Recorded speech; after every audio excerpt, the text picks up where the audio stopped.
Hello everyone, welcome to Cribwolf Talks. My name is Lino. I am the host of Cribwolf Talks.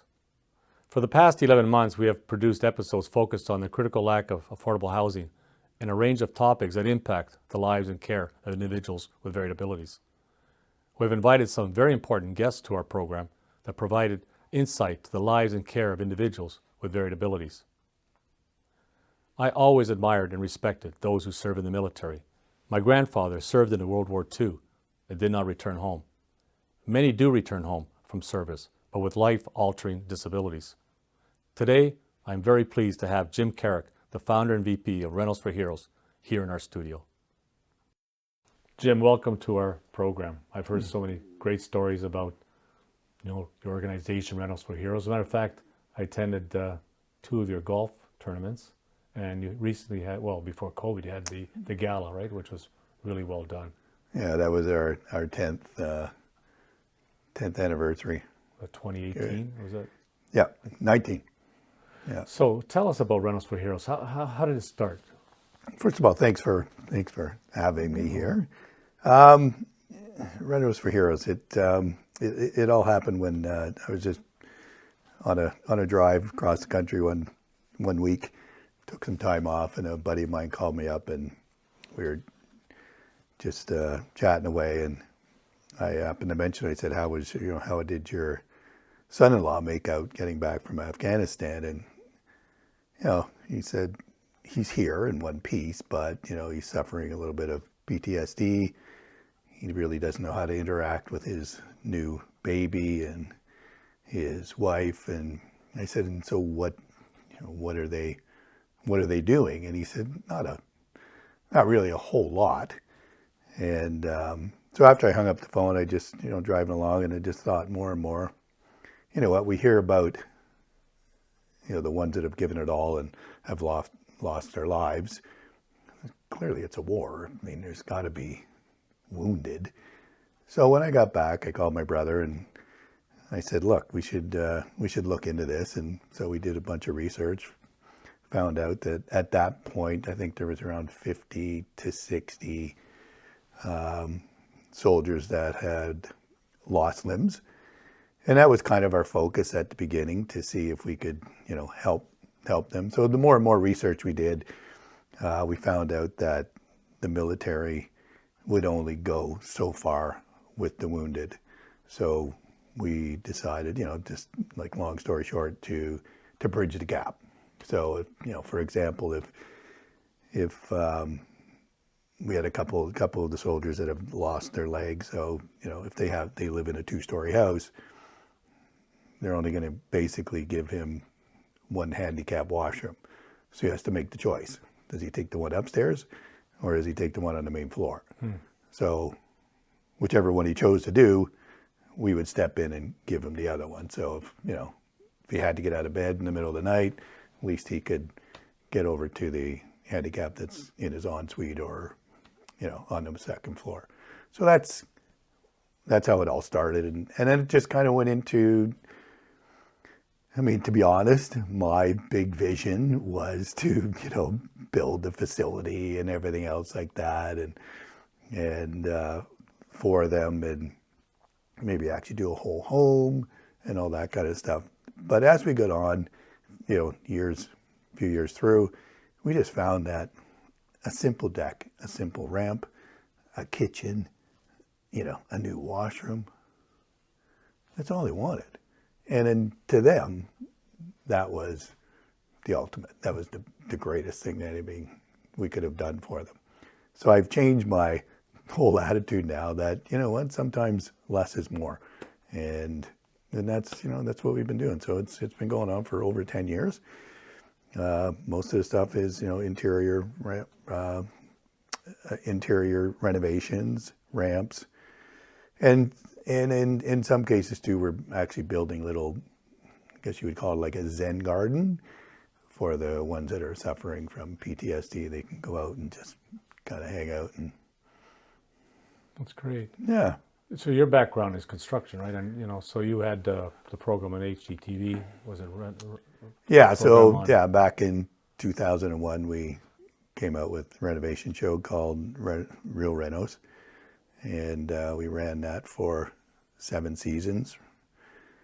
So we finished in 2009. We ran for 5 seasons, took 2 years off, went back, did 2 more, and then that was the end of it. Understanding the the complexities associated with physical or mental complexities for these military personnel returning home from the service in the military. So how extensive is it? Like what's the range of services you provide for them? Is there a limitation, or is it No, do anything that they need, or like do you have? Yeah, we have to vet them. Mm-hmm. So we have to go through a process with the military, and once that's done, then we'll decide. Well, first they'll tell us what they need, and then we've got a lot of volunteers, and we got the unions on our side, and just volunteers and trades that I know will come and do the work. Right. And some of our other suppliers will supply materials that are needed. But like I said earlier, like most of the jobs aren't huge. I think our biggest project we did was last year or 2 years ago for a guy up in Sudbury. He'd lost 2 legs and an arm, and he was living outside of the city. And his, he had a little hobby farm, but everything was on hydro, and the hydro would go out during the winter or something like that. Then everything is shut down. His heat's gone, pumps are gone, everything's gone. Right.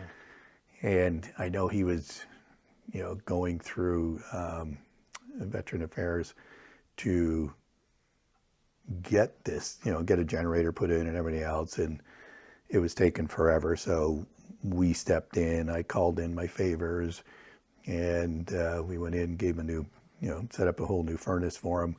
Along with it, we put in a generator. So if the power ever went out, he's got a generator. He's got full power now. And we did a bunch of other stuff. So it, on the open market, probably would have been $100,000 to maybe $150,000 worth of work. Wow. And the time we got everything paid for and everything else, I think we spent like 50, but he got everything he wanted. So my understanding is from reading, about the Renos For Heroes and your website as well, and having previous discussions with you, there's really 3 components, right?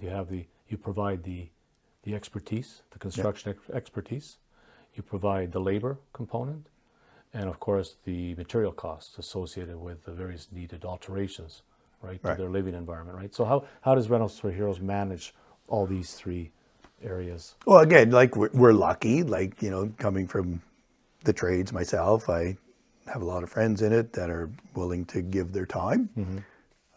And been doing this well over 45 years. So, my suppliers are buddies now, and they're, I'm not going to mention names, but they're big names in the industry. And you know what, they're all, once you tell them what you're doing, and, if you're a Canadian or whatever, I mean, at the end of the day that, these soldiers, the men and women that go and, basically write a blank check when they go and sign up. Yeah, for I mean, sure. They're willing to, give everything for the country. So I always said, look, you know what, these are men and women that want to serve Canada. When they come back and they need our help, then I think we should serve them. It's nice to see all these people step up with the various skills, carpentry, electrical, and everything, and just make it all work, right? Without them. Yeah, without them, like it's nothing, right? No. Yeah, for sure. And and like I said, once you tell them what you're doing, they're on. Like they all want to jump in and help, right? And then when you actually meet the soldier, you're done. Yeah, it's done. For sure. It's so gratifying. Yeah. So Jim, you've been at it a long time. So can you share 1 or 2 stories with our audience that that really impacted your commitment to Renos For Heroes? The one that one that sticks out, or one that. Well, they all stick out because they all. Yeah, I mean they all gave it, right? I mean, There's always one that maybe that. Well, I think, what maybe I mean, yeah, okay, look, I'll speak about Mike. okay. Let's hear about Mike. Because he took this to a whole different level. So we first met Mike. He was one of our first soldiers, and so he had lost both his legs, and I think he said he had about 125 operations to save his arm. Oh my God. And and his story was that he was just they were on a walk, on a march or whatever. He was carrying all the explosives. He was targeted.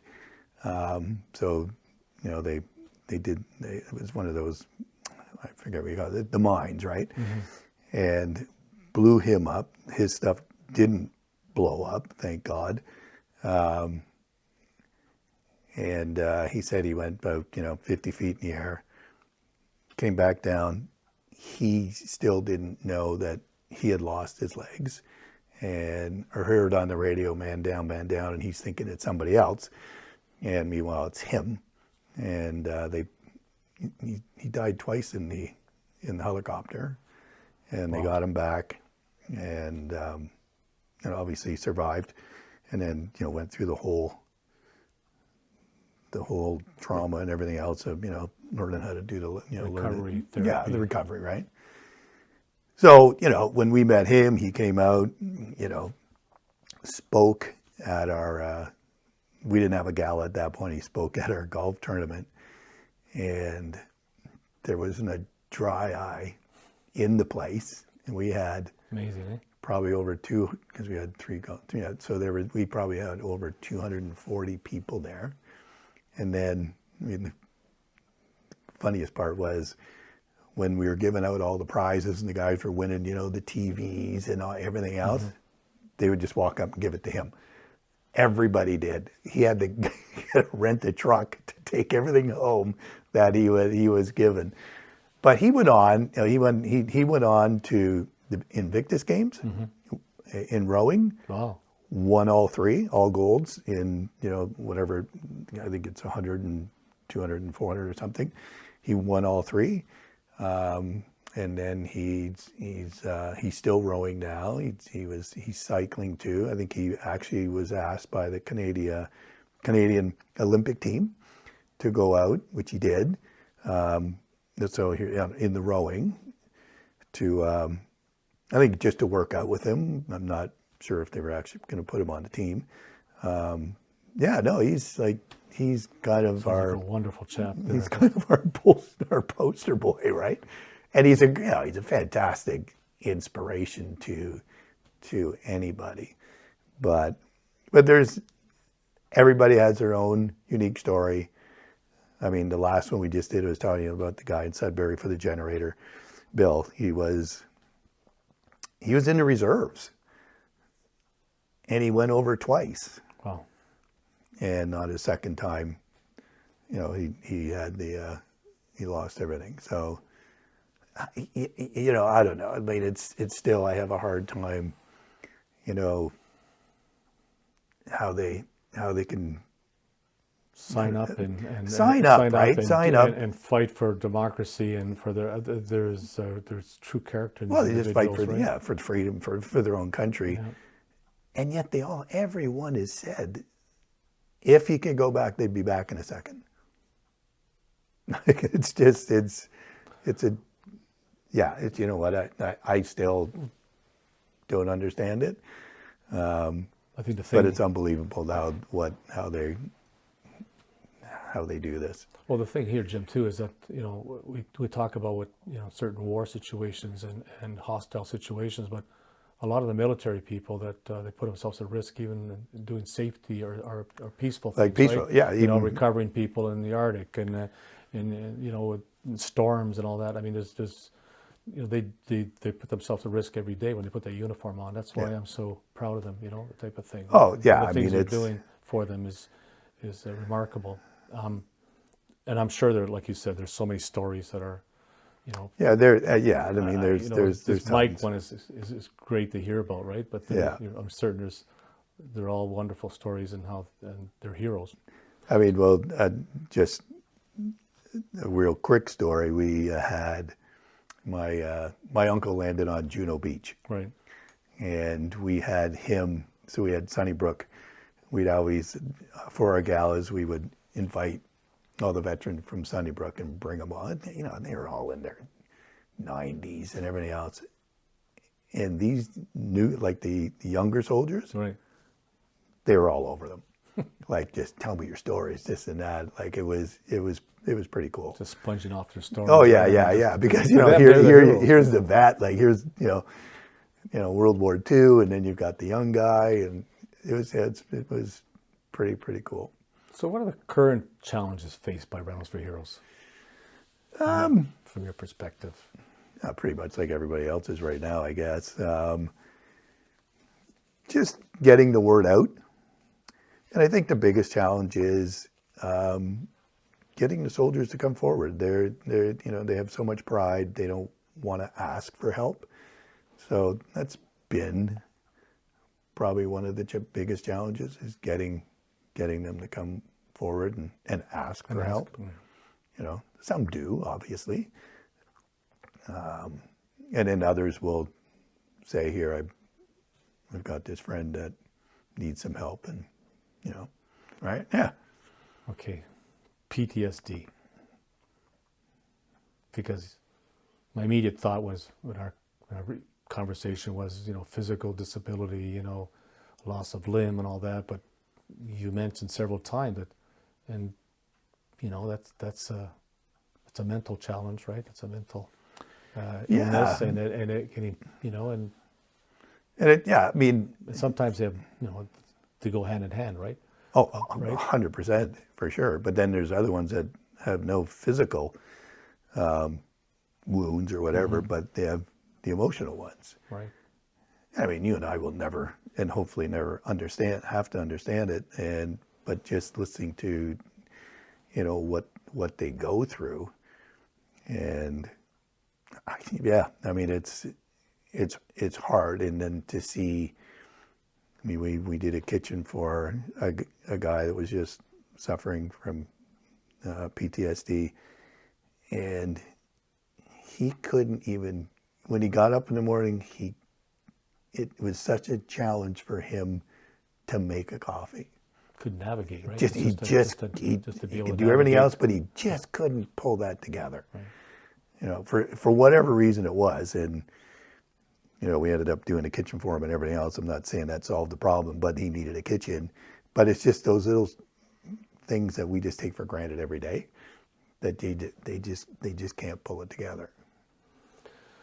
Okay, I also put down military services should be rewarded. I know you said that, and I think I knew we were coming from. Military services should be rewarded, right? Does that, we kind of take that for granted, maybe, and I think your point was well founded, you know?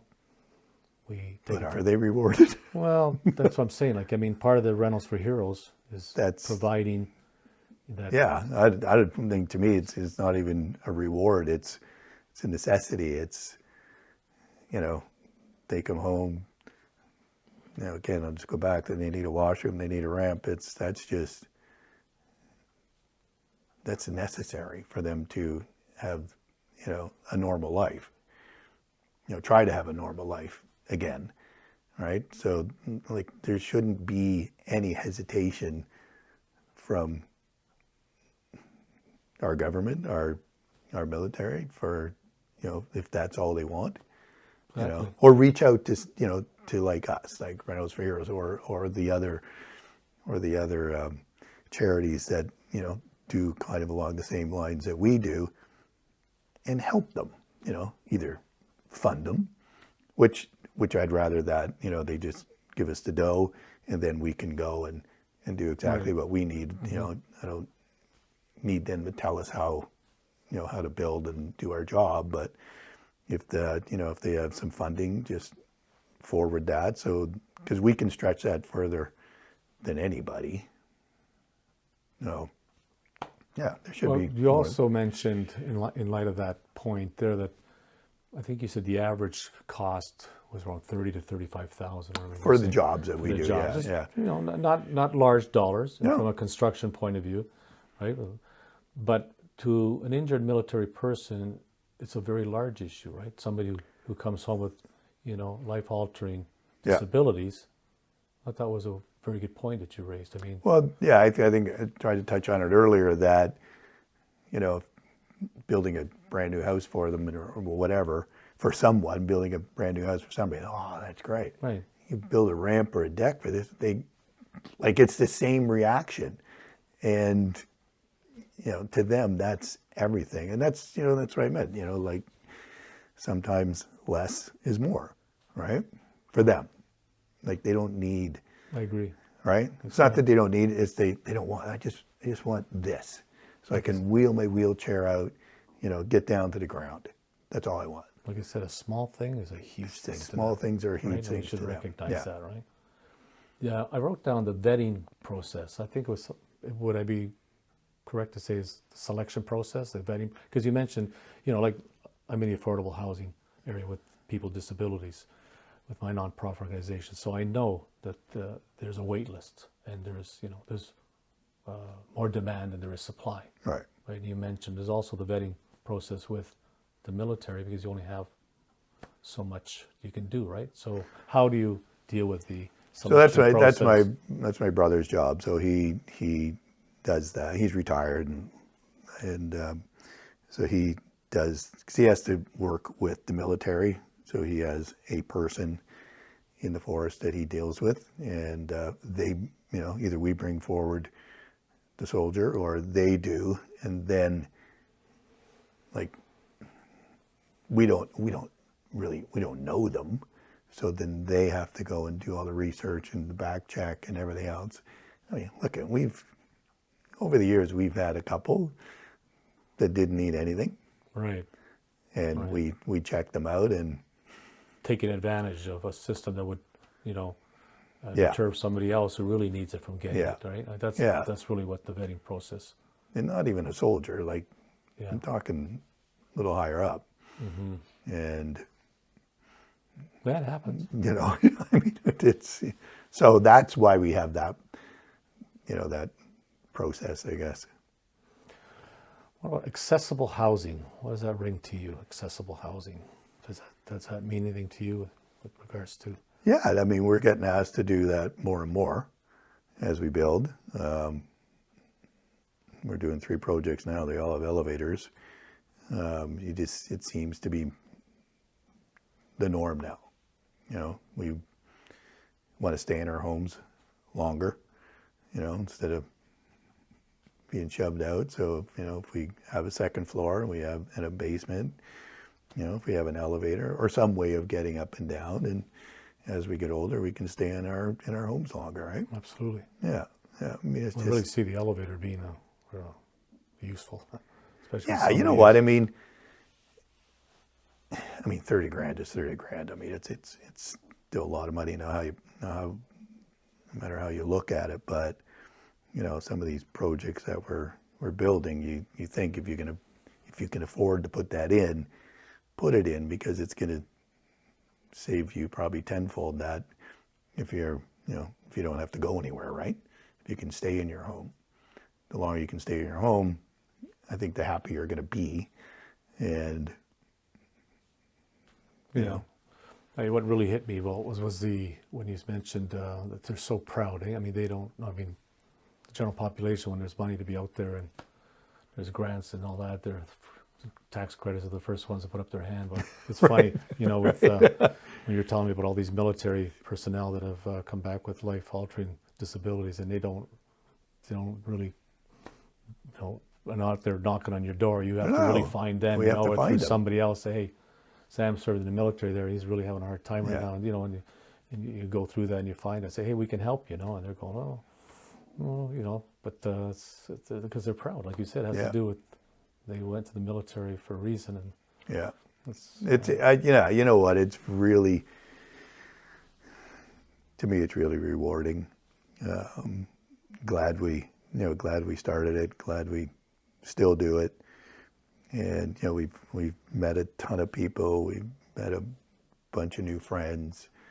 And my brother, who's more in tune with all of them, he he has all their phone numbers and talks to all of them. Incredible. Still. Well, you build a relationship, right? Yeah.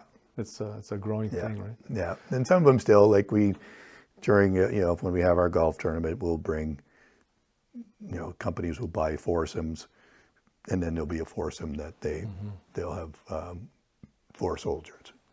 Well, So I wrote down 4,000 homeless vets. Was that you that told me that, or did I research? yeah, this?